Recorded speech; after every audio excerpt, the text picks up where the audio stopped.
3-phase na motor po tayo dito. Ito pong motor na to is 12 terminal yung lumabas.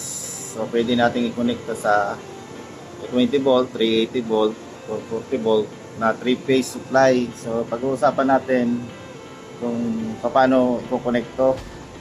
Ito po yung diagram based po doon sa terminal na naka-out doon sa motor natin nakita na 12 leads out.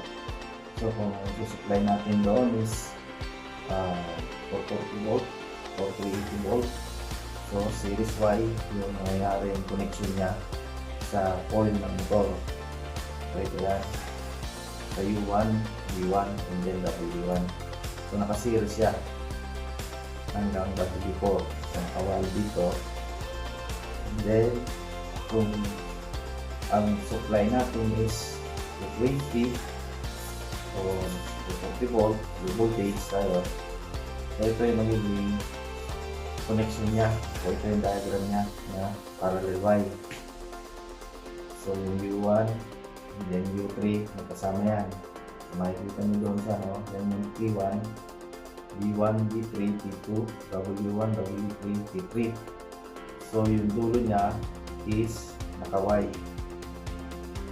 So 20 volt or 240 volt na supply natin.